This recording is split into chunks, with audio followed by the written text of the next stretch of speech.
Hey, Buddy Manning here. Welcome to Dome Theory. As promised, Jared Weiss is in the building. Third, fourth appearance here on the show. We love to have him. It's always a fun time, man. Just a week ago, I was heading to Washington for the Celtics Wizards game, road trip. I'm on the Delta flight. I look to my right, and there's Jared with the beaming sunglasses, reflective sunglasses, hair flowing, just looking like a superstar. And here he is on Dome Theory. Great to have you, Jared. Yeah, that was me with about 3 hours of sleep. That's why I had the shades on, because the light hurt, because I didn't have any time to sleep the night before. Well, we had our own rows. That was awesome. It's not often you get that.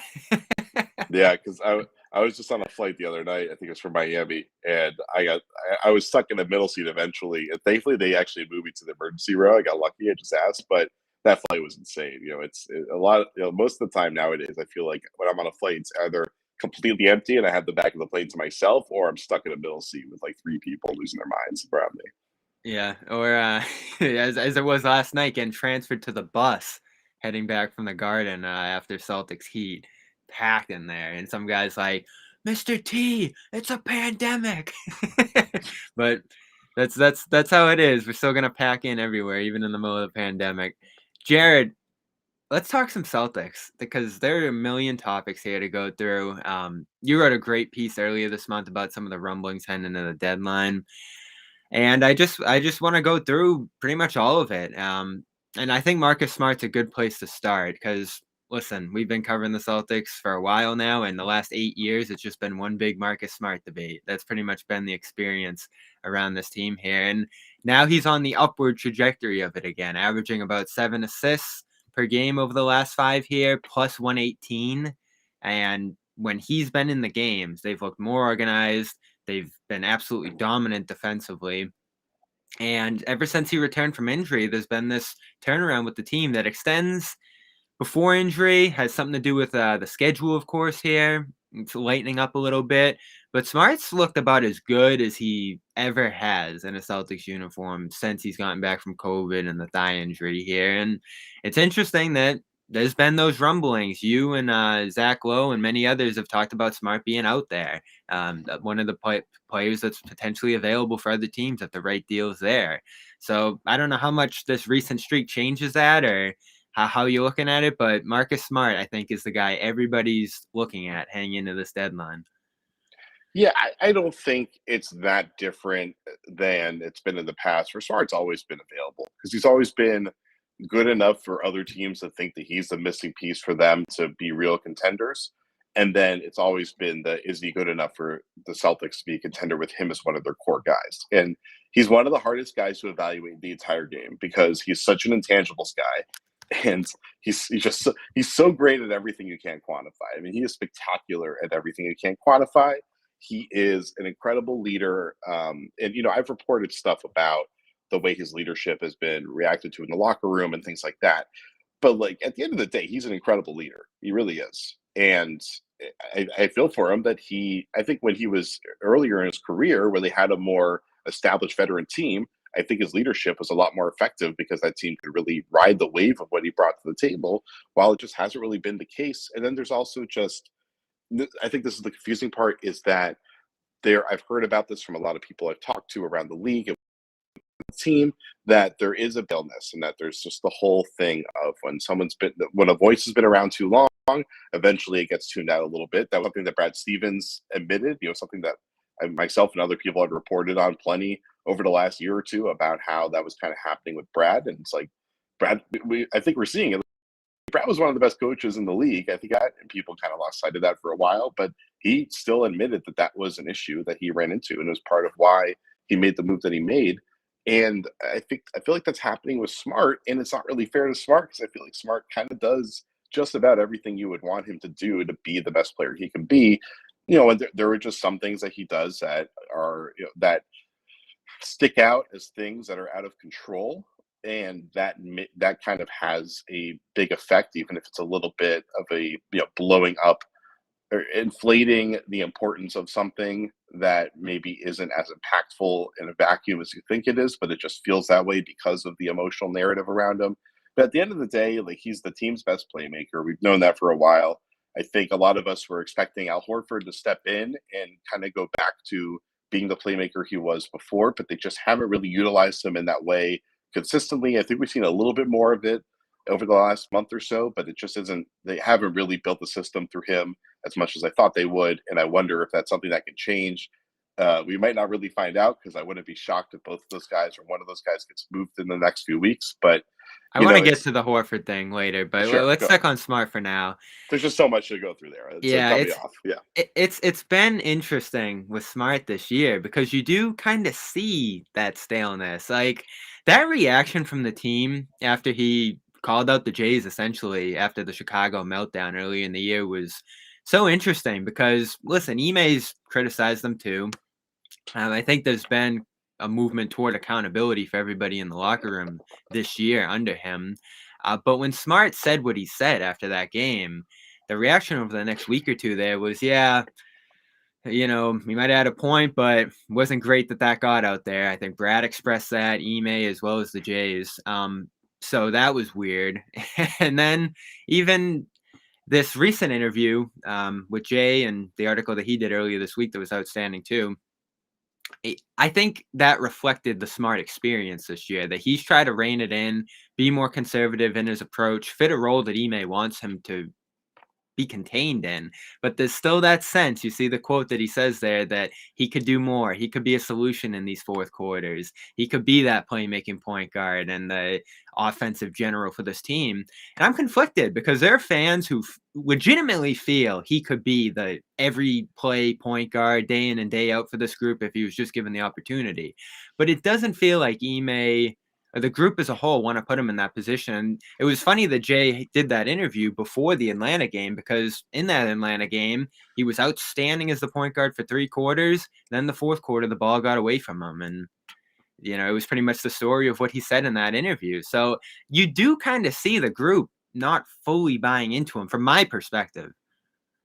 Yeah. So, I think I was one of several people writing this coming into the season. I think Ime talked about it too in his early pressers before the year started, that they were reshaping this roster to have Smart run pick and roll. And it was a really interesting bet, because, he's done plenty of it. Statistically, he's always good at it. He's Yeah. always rated out as one of the top pick and roll playmakers in the league. Like the synergy numbers for his points per possession as a pick and roll passer and scorer were always phenomenal. The guy, I don't know about his commanding an entire game, but as far as just getting over the screen, getting into the mid-range area and making reads, he is very good at it. I wouldn't say he's great at it, he's very good at it.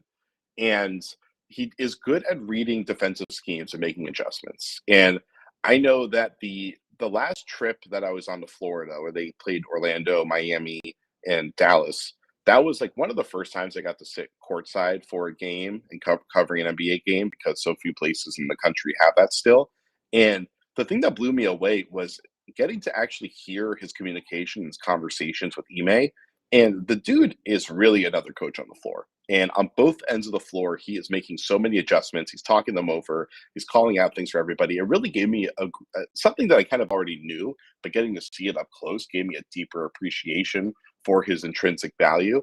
And so when you don't put the ball in the hands of the guy that's making all those reads and communicating all those reads, you are losing the flexibility of your offense. We've just seen this offense lose a lot of its adaptability and it being behind the 8 ball a lot of the times and making adjustments to counter the adjustments that the defense is making.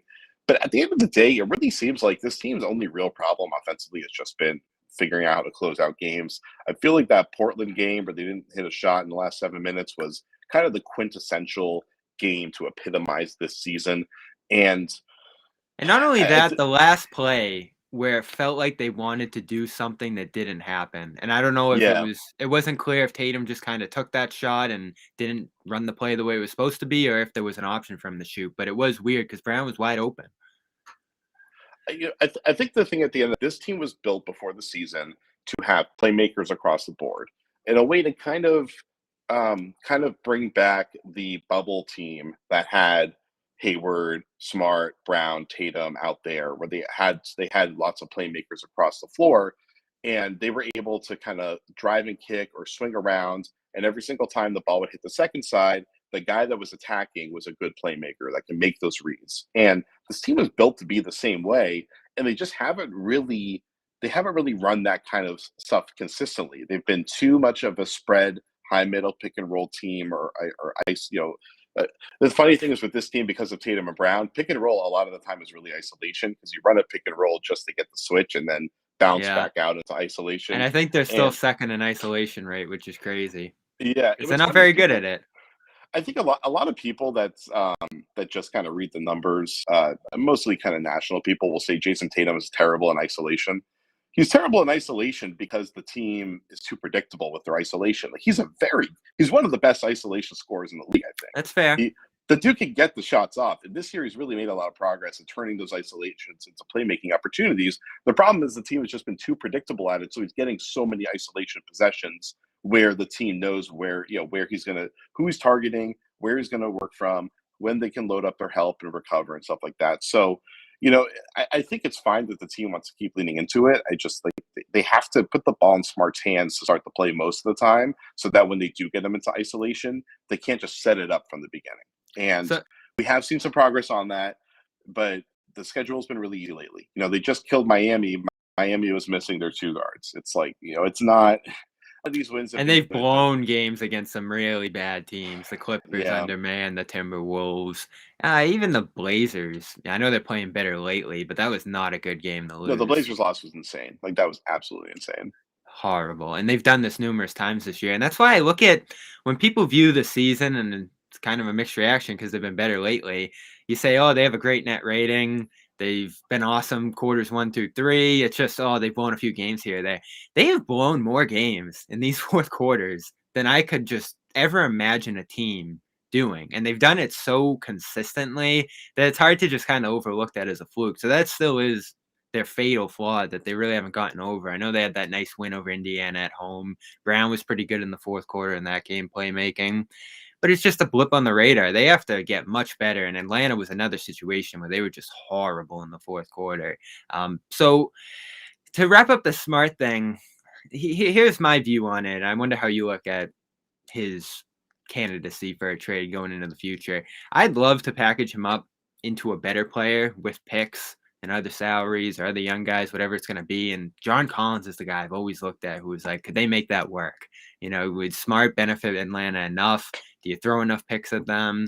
Does the Hawks need enough of a shakeup where you could maybe flip that up? And each of the last 2 years, the Hawks were really toiling toward the deadline and then just go on this massive streak where they look awesome right into it. So I don't think that's in the cards. Obviously, there was a report that Herter and Reddish might have been a thing before Reddish went to New York. I wouldn't have done that. So those are the two things you're looking at. There's actually kind of 3 ideas with Smart. Flip him for more of a wing shooter scorer type that you need. That would obviously be Herter. Trade him for a better point guard. I don't think that's in the cards. Everybody likes their point guards in the league. Or 3, really package him up into a better player, even if it's at a better position and leaves you weaker at point guard. I think that's tricky too. So you're sort of left asking, do you trade him for a Herter type and shake it up? I agree with your staleness point that there is kind of a staleness that you watch night in, night out with this mix. So if you want to solve that, you could do a Herter style deal. But I don't think the point guard or the better player than Smart are available when you're trading Smart. I don't know how you look at that. So, I mean, Atlanta, it's like Bogdanovich and Collins are the names that have been coming up over and over and over again for the last couple of years. I think they're coming up again now. I love John Collins, by the way. Yeah, I mean, I thought that they were – so Collins and Lonzo Ball were the 2 guys that last year that was the most noise, that they were looking to use Smart and a bunch of assets to try to go after one of those guys. And man, how does this team look with Ball right now? Oh, I mean, so the funny thing though is that like Lonzo, people talk about the Celtics like if only they could replace Smart with Ball, they would have the playmaker they need. I think Smart's playmaking is as good, if not better, than Lonzo Ball's. Honestly, I it's think the shooting of Ball at this point, though. It's shooting. That's what it is. It's just that Lonzo's pull-up game has gotten better. His spot-up game is better. Smart, it's the frustrating thing with Smart is just that there's so many nights where he's so great at that stuff, and it's just not consistent. And at the end of the day, it's just like the percentage is the percentage with it. We've seen it, and we know what it is. And there's a lot of nights where Smart is one of the best point guards in the NBA, and he's just one of the best versatile point guards in the NBA. He doesn't play like a superstar that often, but he plays like a really high level starter a lot of the time. It's just too inconsistent. And you're right; it would make sense for them to try to get somebody like Collins. Get Horford out of the starting lineup, probably move him, or maybe even if they can keep Horford It's just in a about backup five talent. role, that'd be great. But yeah, it's Collins about is a talent. much better player than Smart. That's all there is to it. Probably. I don't know about much better. It's just different. Like Smart's a very good player, and I don't think Smart's value is that huge, especially with the extension kicking in. I've heard a lot about just trading him for a first round pick, which people say first round pick, and that can mean anything from the 10th Yeah. pick to the 30th pick. There's a huge difference between the 15th pick and a 28th pick. It's a massive difference. So I think maybe they'd be looking for a middle round pick. Doing a trade with Atlanta, if they could get Atlanta's first, which I can't remember if that's available, for Smart and some other good asset, that would be good. I don't really think that's kind of in the cards. I think Atlanta's mostly looking to consolidate their deep rotation to get a real high level player. We know that they've wanted Smart for a while. We know that they need Smart right now. I don't know if you can. I don't know what it would take to get Collins for Smart. You'd have to throw in probably multiple first round picks, something else. Langford and Neesmith are not. Those are not kickers in the trade enough to get it done. I'll have more on that later this week. But it's making a trade for John Collins right now is really difficult unless he really pushes Atlanta, which he can do, and he's been kind of subtly doing. So how do you balance, let's say, the staleness, maybe the lack of connectivity in the room, or just a lack of a response to Smart's leadership, as you've written, with the fact that he does help them? Whether it's the defensive organization, the point of attack defense that he's just so great at, and the passing, those things help you on the floor. But I don't have a great sense of the room or anything like that, or how they're responding to him. But let's just say hypothetically that they just aren't into the Smart experience there in the room. At that point, I think it's kind of a no-brainer to just try to shake it up a little bit. But that's the hard things to balance. That one, yes, he's a solution to a lot of the things they need, but two, are they all for it? I don't know. Yeah, I mean, the thing with Smart is it's funny whenever you talk about a trade for Smart, people will say, fans will respond, "Why would anybody want it? The Celtics want to give him up." Well, it's because the Celtics want to give him up because he's not. It hasn't been. I don't think it's he's working so much. It hasn't been working with him, and or hasn't been working well enough. Like that's what it is. It hasn't been working well enough. So there's another team that thinks that they can make it work well. So there's another team that will value him. We know Utah's interested. We know that Atlanta's interested. Sacramento has been interested in the past. I mean, I don't know about Sacramento right now because they're such a weird spot. The Celtics, by the way, like every other team, I feel like should be trying to blow away Sacramento for a Tyrese Halliburton offer. I think he's got pretty clear all-star written all over him. Yeah. The idea that he's available is so insane to me. It's like insane. He's so obviously the guy that when should I build saw around. him in Simmons conversations, I was like, give up Fox. We kind of know what Fox is now over Halliburton. Yeah, I love Halliburton's game. You can't do Fox and Simmons together. I think Halliburton and Simmons together would be great. But so the point is to focus on the Celtics. Wait, what were we talking about again? It's overwhelming trying to figure out the Marcus Smart situation. I'm kind of balancing. Let's just say like the most you could get for Smart realistically is like a Hurt or Reddish thing. Is that worth it? Because obviously Smart I think would be more valuable to the Celtics than Hurt or Reddish. The only thing that makes me think about it is if they aren't responding to him and if Smart's just not going to be a solution here for whatever reason. And then I think you just look at a shakeup deal. I think it's that with this team, I think the thing I've heard over and over again over the last couple of years is that the guys that aren't getting it done on the floor are just not able to lead because the team's not going to listen to them because they're not getting it done on the floor. Or I shouldn't say not listen, but just like it doesn't. You can listen to them, but like in the NBA, you have to be so insanely intense and driven if you really want to win. And like with Kemba Walker last year, Walker is like one of the most well-liked people in the history of human society, but the dude just couldn't get to his stuff anymore. He wasn't hitting his shots. And so as much as he wanted to try to rally the team, like if he's going out there and he's breaking his shots, it's really hard for guys to kind of keep that energy up. And then there's the whole thing of like, well, then the other guys feel like they have to take the onus to try to control the situation. And then you kind of have the whole his turn, my turn kind of thing. So, at the end of the day, Jalen and Jason have done a really good job of expanding their games this year. Their assist numbers are kind of down because guys that they're giving it to aren't shooting the ball well. The offense isn't that good. And it certainly is there was because of the way that they run the fourth quarter offense. and then they're just like shooting horribly. They're even, they're shooting bad on open shots. I mean, if these guys are shooting just like near their average on open shots, they're scoring more. They're both looking like clear all stars. So it's like I don't think the team needs to. I don't think the team needs to worry about that pairing there. What I think what they need is they need to get back to having a third offensive guy that can really control the team and get it done on his own, the way that they had it in the past. And you don't have to have another all star necessarily, but you do at least need to have somebody that can be a scorer role and play make. And with it's like they have Schroeder and they have Smart, and they're two different types of players, and they both have their moments where they're doing it, they're getting it done, but neither of them are consistent enough for it to kind of Well, they fulfill that want Brown. third banana need. It's interesting. They keep talking about Brown and Tatum in that role. Now, Tatum certainly has it, I think, at his best. And last night's win was another awesome moment for him. Miami, I thought he was just sensational passing the ball. But Brown, I don't know. Like the dribbling, the playmaking there, and even just the opportunities that he gets to do those things. They're not very consistent. He seems like more of a finisher than a initiator.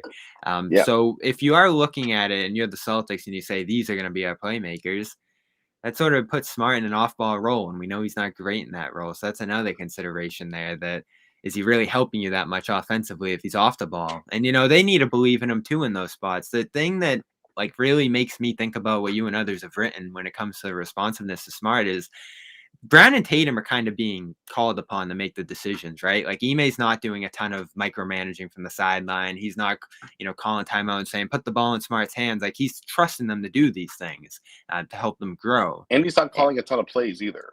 Yeah. He's letting them kind of run the offense a lot of the So time. like it's on Brown and Tatum to put the ball in Smart's hands if they believe in him to make things happen for them. And in the fourth quarters, they're not. So that's where I look at it and say like, all right, this might just not work. Like we can all imagine a world where Smart's the center of all their playmaking, but if they're not going to make it happen, you look to move on. In my mind, I think it's just that when they didn't persist with having him run point in crunch time, you saw the stuff that he said in the interview with Jay, and I think it's just like pretty clear that at this point they're not they're not they're not putting Smart in the position to succeed, and he's been doing it his whole career that way, where they weren't leaning into him being a point guard with the first unit, things of that nature, Isaiah, and Kemba, Kyrie. well, that was fine. I think. Well, that's the thing is, for a while, it was out of necessity for the roster design, and that was fine Yeah. because that's what you had to do. And Smart, I think, did.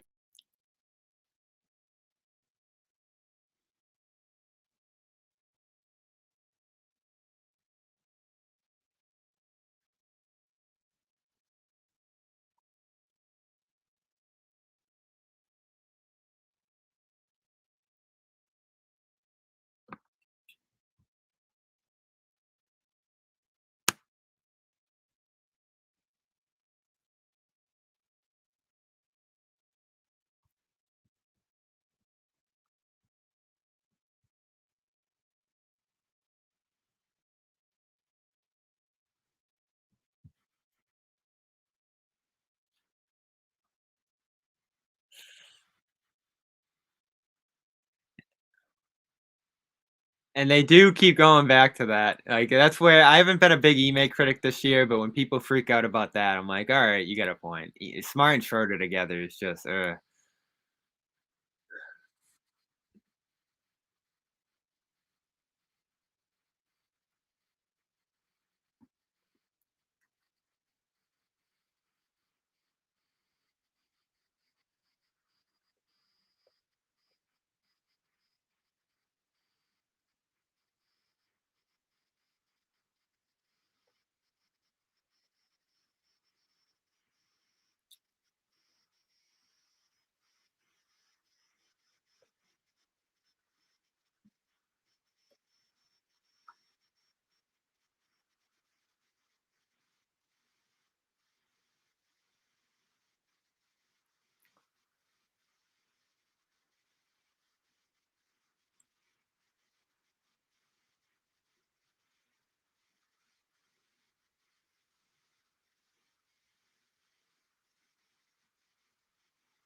So that seems like the biggest story with this team heading into the deadline is the Schroeder situation.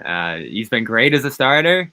He's been awful off the bench, and that was actually supposed to be his role here. It's like the sixth man, and he's shooting 34% off the bench this year. And again, last night, no show in 17 minutes. Now he's dealing with an Achilles, whatever.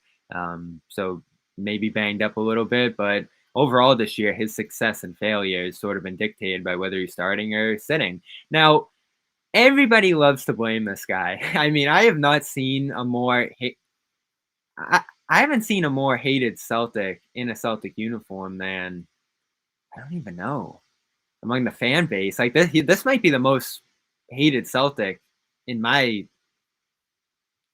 Oh yeah, we got two on the same team.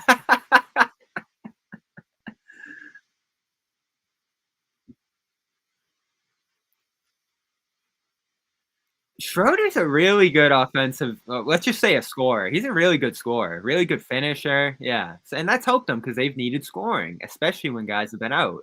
So I think the signing worked. Now, just to read Mark Stein, who reported that they just want to dump him essentially into the Dallas TP or whoever else has a TP out there, I'd imagine. That's frustrating for me because you did waste half a year here not playing Pritchard at all, propping up Schroeder's role, using awkward lineups with Schroeder, and now to just essentially move on for what would be nothing, tax relief, whatever you want to call it. That to me is kind of the spinning of the wheels that we've seen with Baines getting dumped after he got signed, and Cantu getting dumped after he got signed, and Kemba, and just all these different moves, Tristan, that they've made and then reversed. And that was really all there was to it. You made a move, and then the only move you made after was just reversing that trade. And that's kind of how they've been spinning their wheels organizationally here. So what's your read on the Schroeder situation during the deadline?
That's crazy.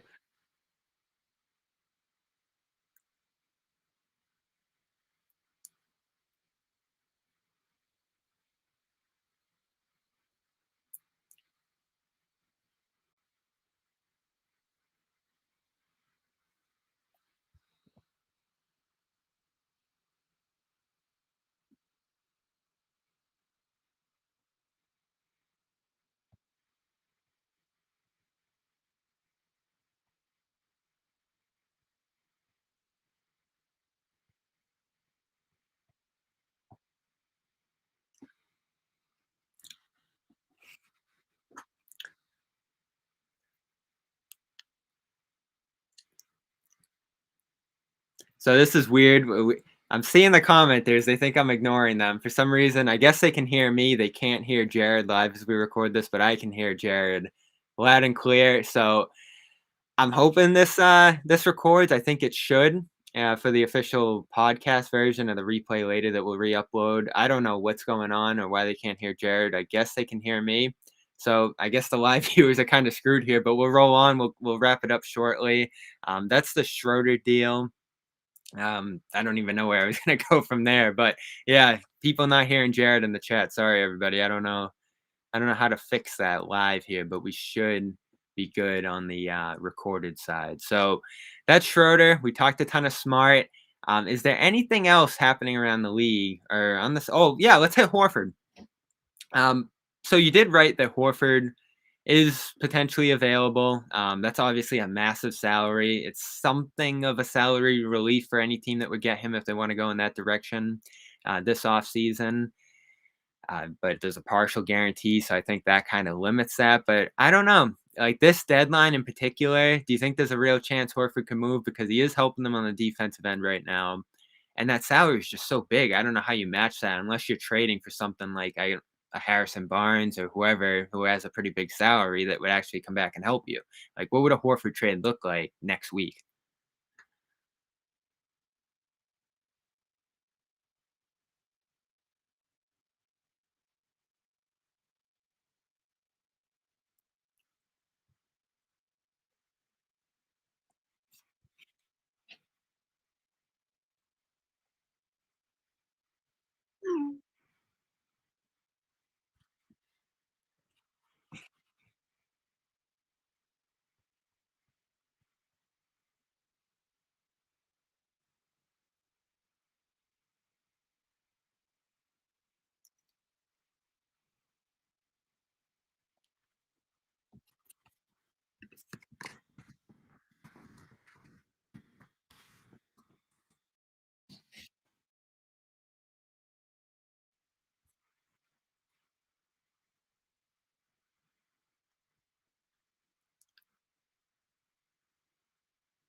All right, we still don't have you, Jared, in the chat. I hope all that got recorded. Want to jump out and jump back in, and we'll try to wrap I'm it jumping up here. in. And if people, yeah, Jared, can you hear me? Look at buddy, this. I'm jumping in just to keep Bobby going. Can you jump out and back in? And if they can come in and hear you, I will leave. I promise. Nobody has to endure a John Zanis podcast. They came for a Jared Weiss one. Jared's out, John's in. Jared, jump out and then right back in. And assuming everybody can hear you, then we'll just resume. But I didn't want Bobby to flounder. So Bobby, I just came in here to say, hi. This is great. The commenters are gonna love this. A John appearance on Don't Care. Let me bring in Jared and see if he's okay. Like I said, I didn't want you to filibuster for too long. Jared, you there, buddy? Yeah. Does anyone hear me? So let's see what the chat says. Chat, jump in and tell us if you can hear Jared. Oh, this is great. All right, we got a boo.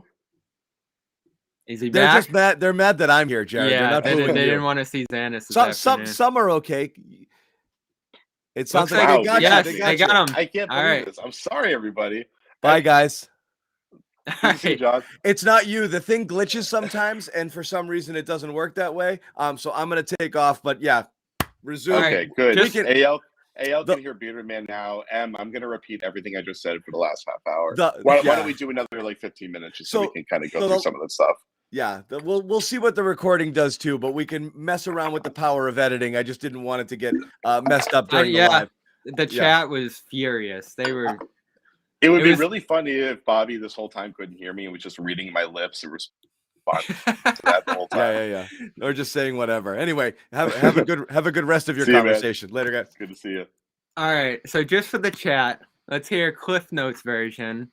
3 minutes or less. Schröder and Schröder and Horford. What people can expect heading into the deadline for their two availabilities. And yes, if you go back and watch the replay, I'm almost certain that the full version is going to be there. But just for these people that are hanging out right now, 2 minutes or less. Schröder, Horford. Who's moving? Who's staying? Okay, first on, I see Toscano's in the chat, so I want to get Toscano in here for sure. I haven't talked to him in too long. What up, buddy? Okay, Schröder. I think the issue here was that if they you brought up the sign report about them just hoping they can get him into a TP like with Dallas. I don't think they're looking to just dump him for nothing. It doesn't make sense to dump him just to pick up a TP. So they could potentially keep him. TPs. They could if you're not going to get any draft comp, then I don't think getting the $5.6 million TP or whatever is really worth it to drop him. Unless like they were gonna play Pritchard and he loses his shit, but at that point just send him home. Like whatever, just send him home at that point. Or you do it just so that you can sign some 10-day guy and start experimenting with 10-day guys or something like that. I don't know, but I think they can keep him and just shave down his minutes and give Pritchard more minutes. But I agree with everybody that it makes sense for you to get him out of there. Just not that he deserves to get dumped by the team, but just that you got to start developing Pritchard and giving Pritchard more of a role, or you got to trade Pritchard. All right, like he's already old. Horford, I wouldn't be surprised if they moved him for somebody that has a fully guaranteed deal next season instead of his kind of half guaranteed deal. If that player is a more useful rotation player that could have more trade value for building a trade package this offseason, where a team could be taking that player on and thinking this could be a good part of our rotation, and we're happy to use him as a salary building block for a larger trade. I wouldn't be surprised to see that happen. Otherwise, it doesn't make sense to trade Horford just to get rid of Horford now when you can just do it in the offseason at that point. Mm-hmm. Now, who are some names potentially coming into Boston that you would keep an eye on here? Now, you always hear the Barnes. They've been connected to Grant in the past. That's probably an expensive one. I guess the question is this group going to be more looking to buy, or I don't know if you can call it a sell, but shaving down Schröder, shaving down Horford, and potentially even Richardson? I think that would be something of a selective sell for this group. What do you think is more likely, or could you see a mix of those two things?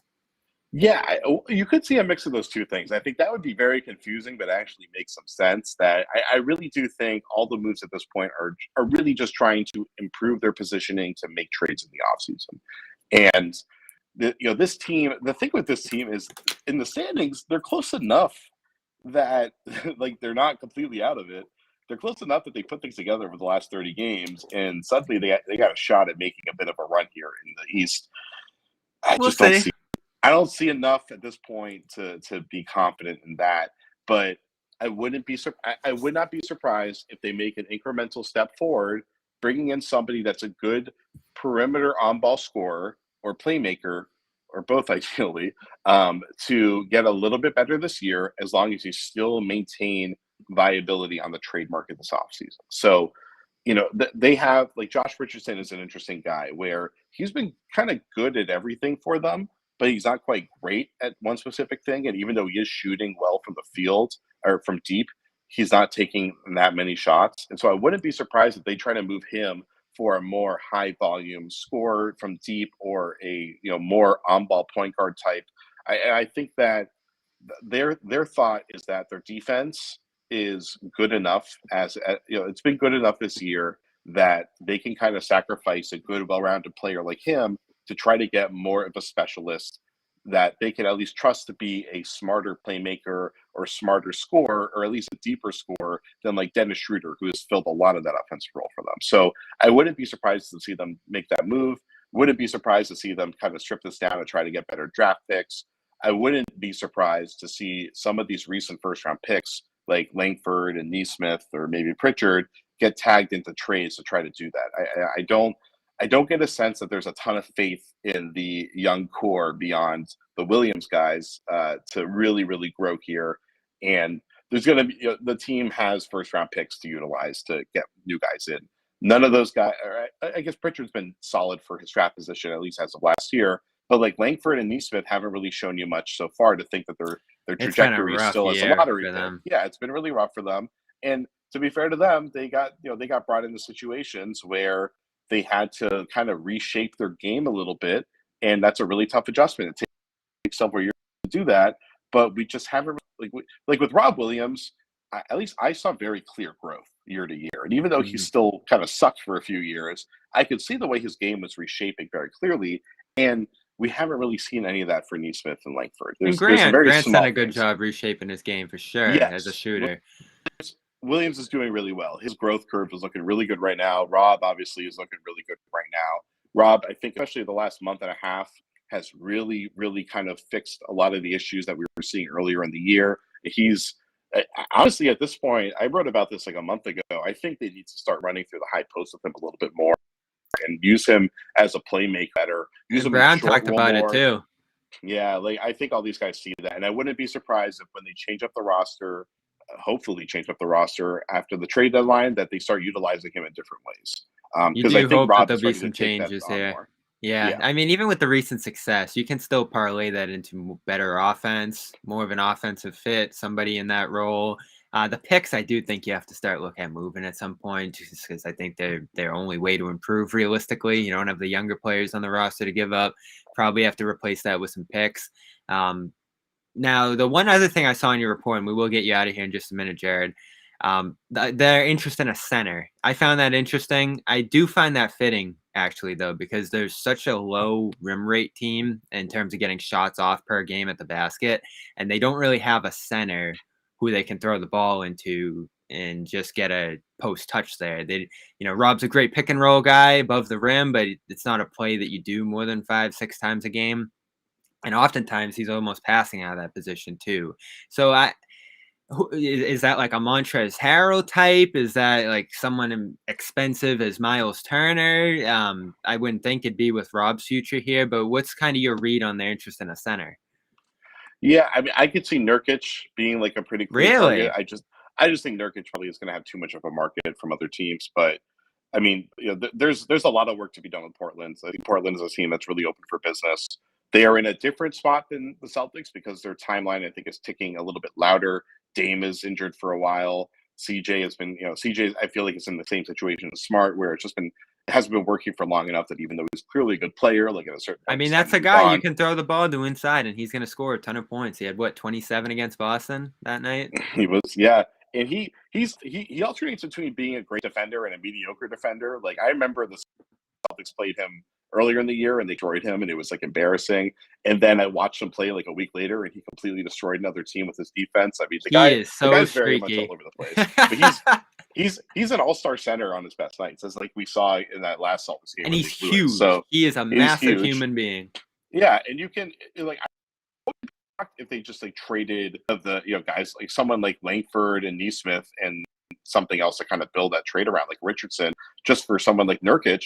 And it's just like gone and off the books after the season. And they basically just like cash in a good veteran talent and a young piece that you would still hope that could turn into something just to get Nurkic in there and try to make the team a little bit better this year. I wouldn't be surprised if they did something like that. He would be a lot of fun. Now the tax is obviously an implication there. Nurkic is a TP guy, right? He could fit the TP. I think he's 13, right? He's definitely under 17. So you could take him on without giving up salary back, but there's this tax implication. And they're not going to stay over the tax. No. Every move that they've made over the last month or so here, whether it's cutting Parker, trading Wancho, and now maybe just getting off Schroeder's contract, looks tax dedicated. Now, we haven't heard a ton from Wick this year. Usually he calls the radio station. He hasn't done that yet. I did see him in Washington. I wasn't able to chat with him, but he was there for that game. So I don't know. It's interesting. We don't really know where they're at in terms of the tax. It does feel like, though, that there is something of a mandate to be under that this year, just based off the moves they've made so far. it's always complicated. I'm sure they would spend for a winner. But in recent years, they haven't really jumped over that line. In fact, they've made various different moves to stay under that line. So I know that's not different from other teams, but it does seem to be a restriction that when you have Tatum on a max, Brown on a max, and Horford pretty close, you're going to be tight against that line for the foreseeable future, not to mention Rob's extension and Smart's extension. So like they're kind of tight there. Is that something that just changes immediately in the offseason and they're kicking it back there? Or are there real financial limitations on this team, you think? I think it's just pretty simply that if you're not contending in the NBA, then there's no reason to be over the tax because of the way the repeater tax is set up. And also that how the progressive tax works. Like if you get 20 million over the tax, you're like the bill jumps up like crazy. And so I think it's also about that you want to start clearing the deck so that when you add on another salary, it's not that you're just starting to clock on the repeater tax. It's that you're not pushing too far into the progressive tax and you have more room there. So, I mean, we know this team wants to get another max player. It's like the Celtics ownership has no problem paying for a team that's like a clear contender. I think that their pockets have got a little bit better, as most teams have. Unless Elon Musk or Jeff Bezos bought an NBA team, I think a lot of these guys are generally got a little bit tighter. And I mean, who knows? Maybe he bought a bunch of Ethereum 2 years ago, and now he's actually fine. Who knows? But or maybe he's got a bunch of Bored Ape Yacht Clubs things sitting around and that stuff's appreciating. Would you sell the team to LeBron if he was going to spend deep into the tax? There's a what if for Celtics fans. I mean, we've seen what's happened in Charlotte. Charlotte's been, they've been treading the treadmill of mediocrity for a while now, but they did sign Hayward. They did pay Hayward. And the big question with them is, are they not pushing deeper into the tax so they haven't had the opportunity to, or are they just going to be a team that kind of sits on the borderline of that? I find the 10 million thing rich, but not crazy rich. I find the 10 million thing interesting too. That Hollinger threw out there, I think first, probably him or Bobby Marks, that they do get 10 million bucks if they stay under the tax, which is interesting to me. Is that just something that Wick puts in his pocket and it's profit, or does that get reinvested? Like, I don't really know what the benefit is of that 10 million. Sure, it's nice to have, but I don't know where it goes. So that's another question. I think it goes into paying the tax the next year. It's all right. I mean, I don't know the particulars of Causeway Ventures or whatever it's called. I can't remember off the top of my head. But no, I think it's that tax so that you're not paying $50 million in tax in 2 years. I mean, that's why you're doing it. It's a nice little bonus that you get the payout then from the revenue sharing or the tax sharing, but that goes back into the team's treasury, and then they spend that money next year when they're going into the tax. But I really think it's that they want to just get deeper out of the repeater tax cycle, out of the 3 times in 4 years cycle, and then that just gives them more runway to go triple max player and have 3 stars, try to recruit that third guy to go around Brown and Tatum. Because, I mean, I think we're seeing pretty clearly that, trust me, I'm one of those people that has talked to a lot of people and talked a lot about publicly about the way the league views the whole Brown and Tatum thing. It's really every other person you talk to has differing opinion. As somebody who watches them all the time and has watched their whole career blossom, I'm feeling pretty fine with it. I think Tatum has grown pretty significantly as a playmaker, and Brown has made enough progress that I'm comfortable with him. Brown has just become a flame-throwing scorer. It's unreal. Yeah, and that's the thing. Is so like, you compare them to Kawhi and PG because that's the other kind of clear wing pairing out there. Durant and Harden still work as Harden's such a Durant's like top 5 wing of all time, right? So, and Durant's one of the best playmaking wings I think we've ever seen too. So it's like Kawhi and PG are the comp. We haven't seen enough Kawhi and PG to know how it works, but Kawhi's a better player between the two of those. I don't know who's the better playmaker between the two of those, and it's credit to how good of a playmaker. I'd lean George. Yeah. Yeah. Okay. Yeah. So, but they're both really good playmakers. Not quite like elite playmakers. They're not quite Durant. Obviously, not LeBron. Maybe not quite Giannis, but they're both really, really good playmakers and obviously elite 3-level scorers. And so I was talking to Caitlin Cooper about that a couple of weeks ago. It took them a while to get there. It did. Exactly. Took Paul George a long time, I think, to become a competent 3-level playmaker. And Kawhi, I don't know if Kawhi was that good of a playmaker until Toronto, right? Even in Toronto, I remember the biggest question with that team that year was, is Kawhi a good enough playmaker for them? And then he That's true.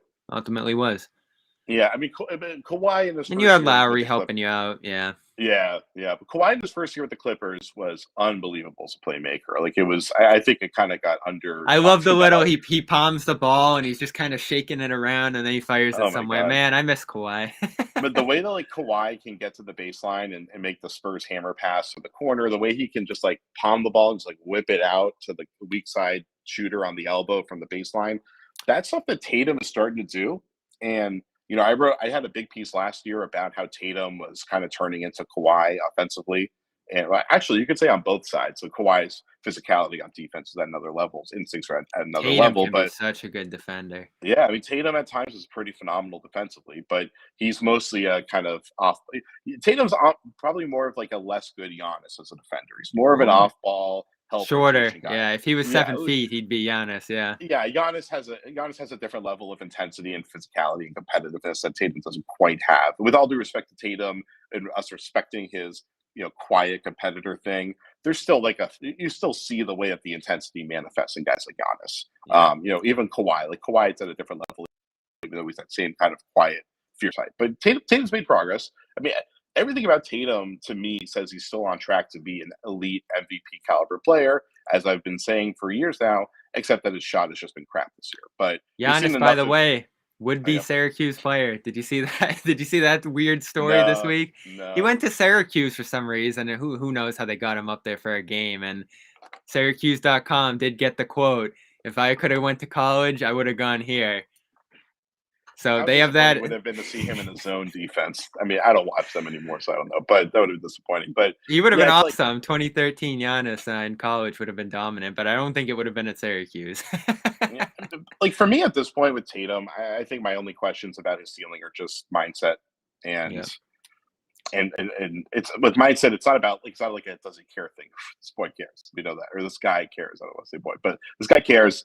I've written plenty of stories about his background as a competitor, stuff like that. The guy cares about how does he view how he can maximize winning, and can he love physicality to a degree, and can he embrace failure to a degree? I think that he's someone that is slowly starting to be willing to take risks and fail.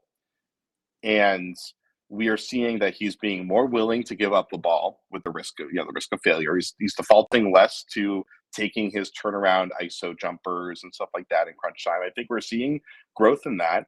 I think the question with him is, can the team grow with him? And I think that's do they have enough time? That's the biggest question. How long are these guys sticking around? Because if they stay around for extra contracts beyond this one, great. You got all the time in the world and you can slow grow and let them ease into these roles because they're young enough.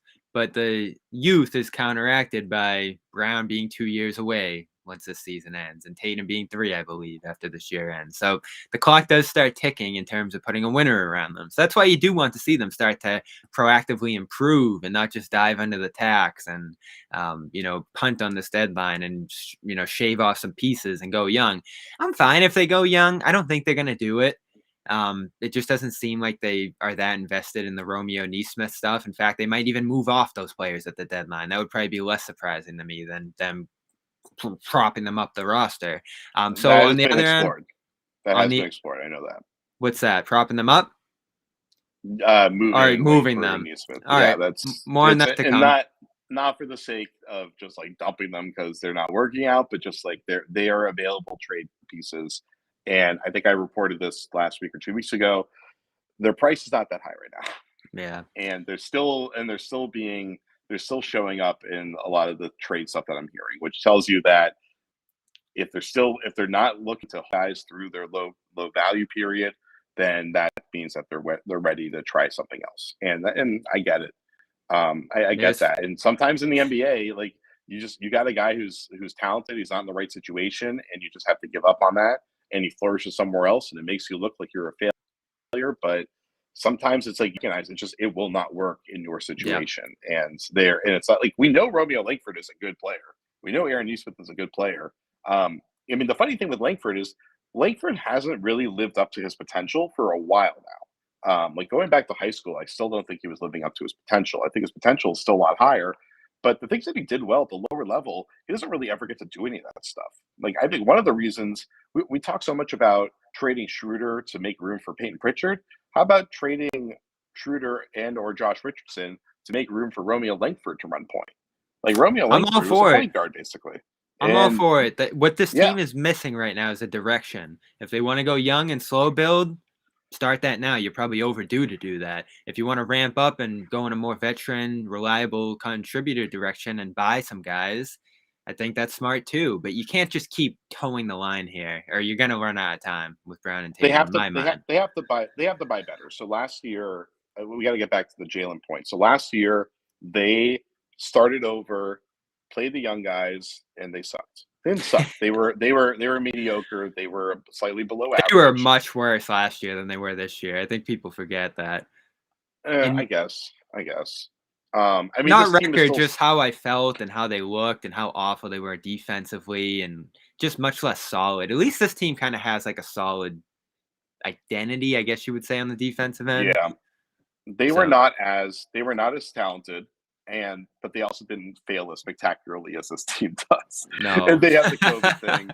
And I mean, we've talked about the Celtics for like 6 years in a row now. If only they would get healthy. They're just never going to be healthy. No, and no there's one very is. few teams that are. Yeah. I mean, shit, look at the Nets. The Nets maybe will get a chance to be fully healthy this year, but like the Nets should have won the championship pretty easily last year, and they didn't because of injury. And I wouldn't be, it's like it's possible it's going to happen with them this year. It's possible this could happen with a few different teams where they don't get to, that someone's going to get hurt and they can't fill their potential. A lot of other teams have risen and fallen because of that. Celtics are one of them. But just to get back to the timeline thing, I'm not worried about Tatum. Like Tatum is pretty clearly entrenched as the franchise here, the franchise. And we know this because Tatum is top 6 basically in jersey sales. All-star voting is really high. And he's become a lot more marketable. He's become more personable and stuff like that. He's become more himself in the public eye. But the dude isn't nearly as smart as some of these other guys. He doesn't even have his own signature shoe like some of the other younger guys do. He's got the shots that he's hit in the big moments. He boomed LeBron. He has the playoff stuff. Like he's in Boston. He's in a huge market. He's in a market it's not only big for sports locally. The Celtics have more fans around the world outside of this country than almost any other team. Like it's a huge global fan base, and that's a huge thing for him. Is that he's got people in Asia and Africa and Europe and South America buying his jerseys. Actually, I should have said Australia. Australia's people in Spain. They love him. People in Spain are huge. Philippines, like Celtics are huge. Like he's a huge star over there, and I think his agents, like he is an agent who's done really good with marketing. Like it was him and Kyrie were the main clients for a while, and both of those guys have like phenomenal off-court marketing. Like Kyrie is one of the big shoe kings of the sport. Oh yeah. Tatum was getting so many endorsement deals where like ads, he's everywhere. His press conferences Gatorade. were like, and like the dude was getting Gatorade ads because he didn't have to talk in the Gatorade ads. He had the awkward Metro PCS ads. Like now he's actually getting good. The Subway ads were phenomenal. Like with Draymond, like he's making strides, and I'm interested to see now that he's gotten so much more comfortable in press conferences like this year. I'm really just interested to see him getting more commercials where I think he might be better on camera. But the point is that he is in a place where he is very marketable. His off court is going to be really strong, and he has really strong control within the franchise. Like the former one of the former athletic trainers here, Nick Sang. Who's a great dude. Everybody likes him. He left for the Patriots, and they brought him back just to be Tatum's guy. Like, he's just Tatum's guy. Tatum is his own guy. Tatum gets the bicycle. He's on the bike. He doesn't sit on the bench. And, like, yeah, I've played that down as some sort of, separation thing. And, I mean, there's a reason why not every single NBA player in the league gets to go sit on the bike instead of the bench. Like, you gotta really. We have talked about that for hours on the Garden Report. Bike watch is a thing. Credit to him, man, because that dude very rarely gets injured. and he plays. Is he leading the league in minutes still? Or he's like pretty I high think up there. Westbrook does, yeah, but he's top 10, I believe. Yeah. So like, I mean, he's an Iron Man for sure, and the dude takes care of himself and works harder than almost anybody in the league. And credit to him that process works, and credit to the Celtics for letting him do it. And so the point is that dude is very well entrenched as a franchise superstar. I agree. Jalen's the one. I don't see much impetus to leave. It's Jalen because he's closer to free agency. He's not the franchise. I think he's a guy who's very confident in his abilities to lead a team into the future and blah, blah, blah, blah, blah. And I think there's things that he wants that he's probably not going to get in the city of Boston so much. And I think that there is something in him that sees that being a franchise player in another city might be more appealing to him if he's gonna be somewhat marginalized in the city. And like the dude I think has done enough at this point to deserve to be treated as a franchise face, and I think he generally is.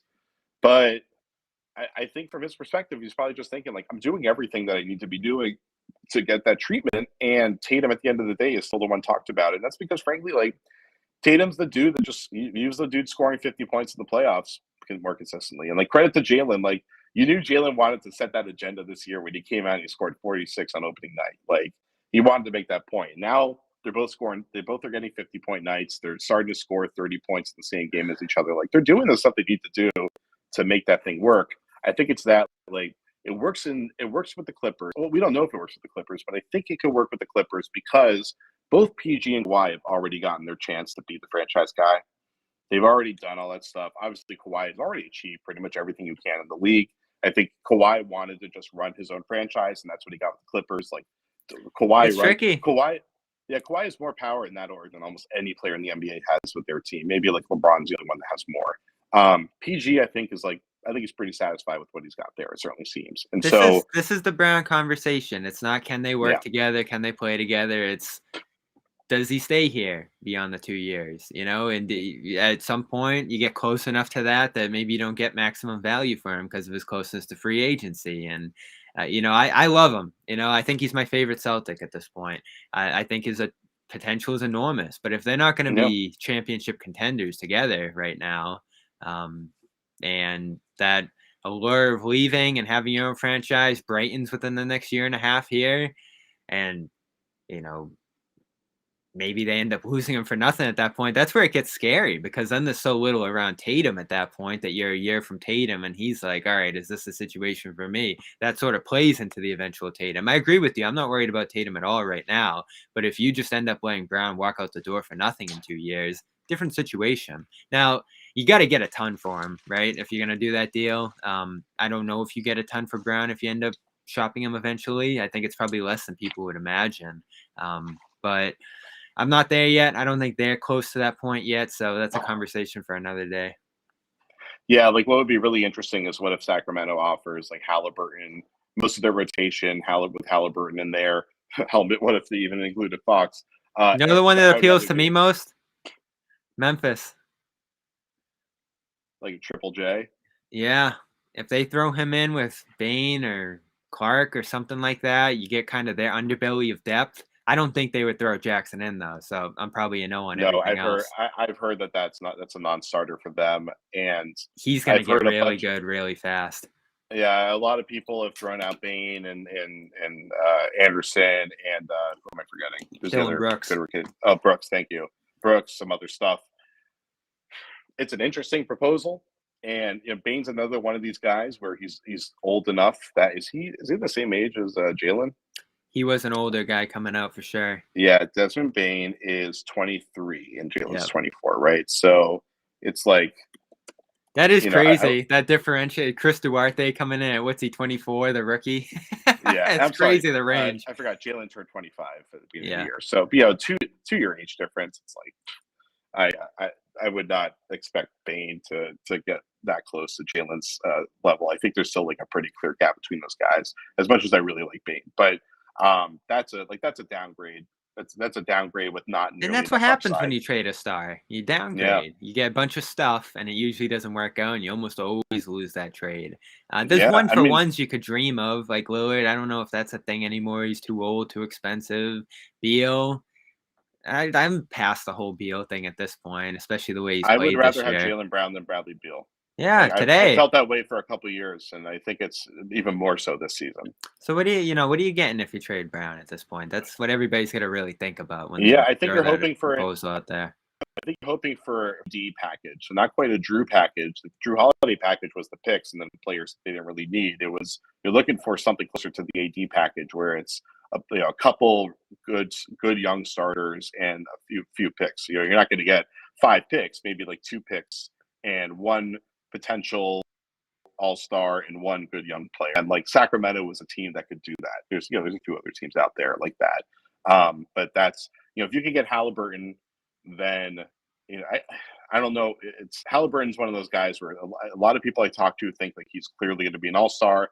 A lot of other people think that he's going to be like a kind of like where Drew Holiday was early in his career, where he's like not quite at that all-star level, but what's the most close frustrating enough. part about all that? You miss Hero by 1. You miss Halliburton by I think it was 1 or 2 picks. You draft 3. Bane. You draft Bane and trade him. So all those guys were there for you potentially if you got aggressive enough. Even Thibault, who's a guy that they picked and traded in that spot.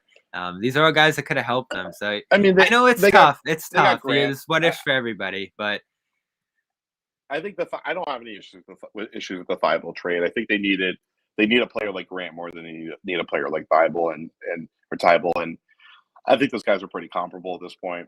Really? Thibault I love Thibault.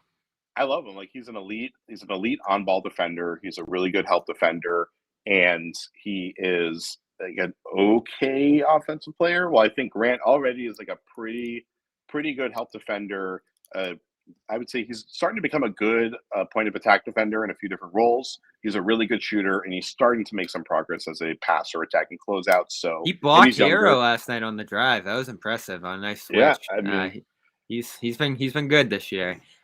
We've kept you too long. I do want to throw one more thing out there if you want to answer it quickly. Heading into the deadline here in just 9 days, what do you think is going to happen around the league? If you had to predict what's going to be like the move of the deadline, or maybe even 1, 2, or 3 moves. I think it's going to be a pretty active deadline if I had to guess, just with everything that's outstanding and how many teams are potentially contending and just all these wacky situations like Ben Simmons. What's going to be the story of deadline day if you had to predict? I've always felt that Simmons would get moved now because there's enough good packages potentially available, but they've been making so much noise about holding out for Harden that I think they actually believe they can hold out for Harden. And so I wouldn't be surprised. I mean, Morey is the ultimate realist. So, I just wouldn't be surprised if he thinks that Harden is not realistic and makes a move now. I don't know why the Harden deal didn't happen. I guess it was really just because Fertitta refused to do it. I don't know. But, I mean, that would be the dream trade. Right, like we all dream of seeing Joel Embiid play. That's like a new era right there. That's a new era Kobe Shaq in some way. Yeah, especially with Harden getting older and the health being an issue, it'd be really fascinating to just see that gamble of like, can Harden stay healthy long enough for them to become a dynasty, because that team has real dynastic potential, or at least like they can compete with Milwaukee, and it seems like Phoenix is going to be. Embiid's got to get that ring. If he doesn't win a ring in his career. Yeah, I mean Embiid. He was the dude that back when he was coming to the league, I said this dude's the next Hakeem Olajuwon, and I've always believed he's an MVP, and it's playing out, and they're wasting his prime right now. God forbid. I mean, look at how solid that team is, and look at how good he's been this year with what he has around him. Or like he doesn't have another high level playmaker, offensive player around him. He is carrying that team. It's incredible what he's doing. Yeah, like we saw what happened when Giannis continued to grow and they put a good team around him. Like the team was amazing, and they're a champion now. And Giannis is turning into one of the 10 best players ever, probably at this rate. Or I hate using the number because it's like the top 10 players when we were kids. You need to make that top 13 now because there's been more time. But like Giannis is one of the he's making a good case for being like tier 2 NBA player of all time and getting to that Durant level. Maybe it keeps going at this rate. He becomes a tier 1 all-time player. Who knows? And But this is what you're competing with in the East if you're the Celtics for years to come. Exactly. And that's why it's like, why, like, we know Tatum and Brown are the template for their game is getting really good. They're just not ready. They're not ready to execute it at the level that they need to right now. Like when they had Kyrie there, when they had the talent, and they had Hayward too. They had the talent to cover up for their youth, I guess, of those two guys. The bubble, they started to get to that level where they could carry. I think there's just a lot of scenario in the bubble that allowed them to get better. And the credit to them that they did it with Kemba being, half of himself and Hayward being hurt most. That was an amazing run. But the last 2 years, I think, is the reality of it. When you have really, really, really, good young stars who just aren't quite complete players yet, with a team that is not properly calibrated around them, that's a team that is going to be just barely above 500. And it's not, if you can recalibrate the whole rotation around them, you can make a big jump real quick. Like we have seen that happen a few different times. I think Brown and Tatum are good enough already that you can do that. But it's hard to imagine that they can make that kind of recalibration that quickly right now at the deadline in a year when there's so many teams in the play-in contention or playoff contention. There's only like Sacramento, I feel like, are the only two teams that are obvious teams ready to make moves right now. Those are the only two I can think of. I might be even forgetting one. Dallas seems like one too, but not quite at that same level. Yeah, among the buyers, right? Sellers, Indiana, Portland, those are teams that are definitely going to be active. On the bottom end of things. Sacks a seller at that point. Yeah. I mean, Atlanta, it's like, I don't know what to call Atlanta because Atlanta, they are selling talent, most likely. It's consolidation, right? It's in the middle. Yeah. So you can do business with Atlanta and make your team better as well. Yeah. So Simmons, yes or no? Does he move? I'll still say yes because what does it matter? It's a prediction. Predictions are meaningless. It's probably going to be wrong. So who cares? All right. Anything else that could potentially happen? I won't ask you to predict. I would be shocked if Atlanta doesn't make a trade just because they've been ripe for a consolidation for a while now. I think all of their trade pieces have done enough this season to tell me that they're worth trading for. So, it's John Collins gets moved. That'd be really fascinating. And I'd kind of expect it to a degree because when he signed that deal, now. It certainly seemed like he was signing that deal with the expectation that they were either going to really build the offense into him or they were going to trade him. And I mean, just at the end of the day, like his chemistry with Trey has just not been good. There's been a lot of stuff said. I hear a lot of rumblings that I can't report on because they're just rumblings that I hear. But there's not a lot of positive noise there. Yeah, Sacramento, Utah with an injury now. I think there's a lot of teams that could be pretty active. It's gonna be a fun day. We're just over a week away now. Thanks for sticking around, Jared. We went way over our total. Go ahead. Pour one out for Joe Ingles. I feel so bad for that dude. And Aaron Baines, that whole Australia crew, they made it to the pinnacle, bronze medal, almost got the gold, and they all just kind of fell apart immediately after. Mills is still playing well, but yeah, they were an old. He was taking a step back this year, but like he was the dude that I kind of thought the Celtics were going to trade for. Like he was pretty high on the list of guys I thought they would trade for. As was Ricky Rubio. All the guys that the Celtics could get that would be a great fit for them as like a good balanced playmaker. They're all going down right now, so I don't know where the move. Yeah, I wrote a fake trade that actually got the Celtics Rubio for the deadline. It's not going to happen, but the money does work out if you flip Schröder and Richardson for Rubio and maybe get a pick back or something like that. Sell move. Yeah, that would have made sense. Jared, thank you. Appreciate the time, the technical difficulty workaround. We'll talk music another day, as well as Tom Brady. Do it on your own time, I guess. So we got Patriots coverage here at CLNS to do that. Subscribe to Dome Theory, Spotify, Stitcher, anywhere you get your podcasts, iTunes, Apple Podcasts, whatever they call it now. Jared, anything you want to plug that's coming up the line at Athletic or anywhere else that you got coming? Yeah, I love this last comment, Bobby over Tom Brady. Facts. Because Bobby at least will show love to the Boston fans when he quits CLNS one day. What a wacky week for Brady. Oh, man. I got stay tuned for Brady stuff. I'll say that. All right. There it is.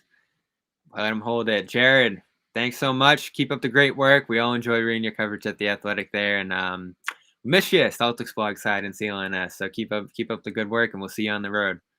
I miss you guys. Great. It's always great to be back on CLNS. If people that don't know, I was one of the co-founders way back in the day with Chelsea and Brandon Paul and Sean Backey and all those guys. So I always love coming back whenever I get to. So hopefully you guys will bring me back soon. And thank you to all the commenters that put up the live people putting up with watching my mouth move The with lip no audio for 30 minutes. Hopefully everybody goes back and listens to the pod and has everything there. Yep. That section will be back in there, I'm sure. I could hear it myself. So we'll see you in a couple days, everybody. And thanks, Jared.